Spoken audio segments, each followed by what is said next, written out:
welcome back. This is maybe day 3 of us wearing the same clothes, and but I think our hair looks showered, so at least we know that we've showered. So today's video is the last video in our series of how to help a loved one through a loss. And again, we hope, if you haven't seen the last 2 videos, please go back and take a look. We just tried to split these up so we didn't have a 20-minute video. It seems like every time we try and do that, we still end up with a 20-minute video. So we're really trying to stick to like under 10 minutes for these. But so we got a few more points here that we want to go through. And the first one is, don't assume that the couple wants to try again. This is one I knew that Natalie wanted to try again, and I was good with that as well. In fact, that was kind of one of our questions right off the bat whenever we talked to the doctors. When they broke the bad news, they probably thought we were completely nuts. But literally, that was pretty much the first thing that I asked, mainly because I knew for her that was what was going to give her hope again. But there are plenty of people out there that just don't want to go through it. It's a traumatic experience, whether it be an early on miscarriage or a very late loss. It doesn't really matter. We've talked about the grieving process in the last video and in some of our prior videos, but it's going to hit everybody differently.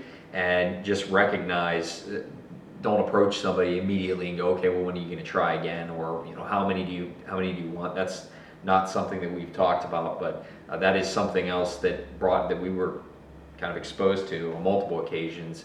People talking about how many kids we wanted. You're just thinking, well, can you wait? Just give us a little bit of time.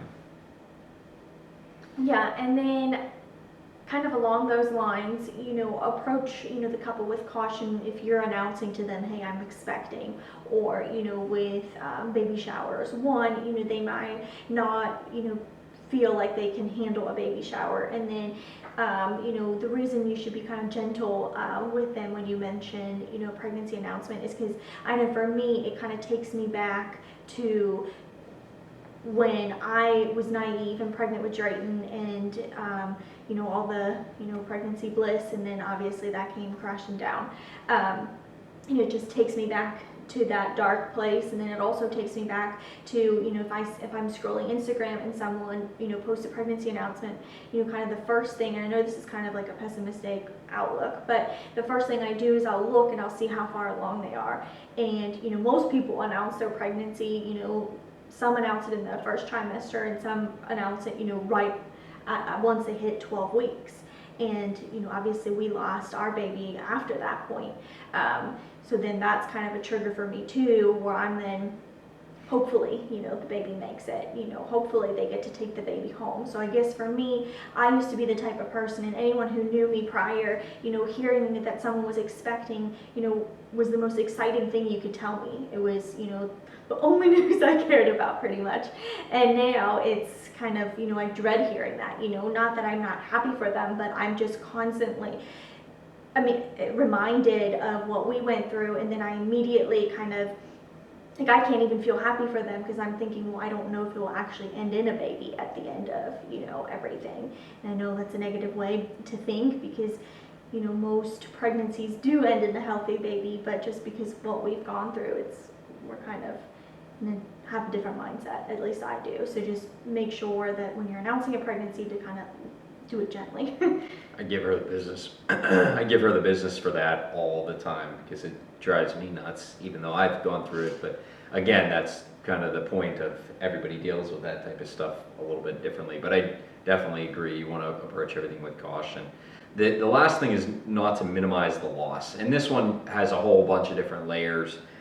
Obviously, there's the age-old saying of everything happens for a reason, but there's nobody on the planet who wants to hear, again, whether you're losing a loved one that's 95 years old or losing an unborn baby, you don't want to be told everything happens for a reason. We heard so many times, at least it happened now, and at least you're healthy, and you can get pregnant, and all those things. Yeah, we're well aware of that. But at the same time, again, we don't want to minimize the fact that it happened to us, and that we want to take the precautions to make sure that it doesn't happen again, or learn as much as possible, at least, to do everything we can. and hence obviously why, kind of the story of why we went down the IVF path. But it's really important. That last point kind of irked both of us. Yeah. I was getting phone calls from people at work telling me that, who really had no business saying that. In fact, in some cases, the one person who did share that, he went through something very similar in the past. So you just kind of think he should have known. But again, thanks everybody for joining. We really are trying our best to try and think of things that we really wish that we would have known, or wish that we would have encountered at some point before, or our loved ones would have encountered. So again, please continue to let us know if you have any comments down below. Let us know if there's really any do's or don'ts that we missed.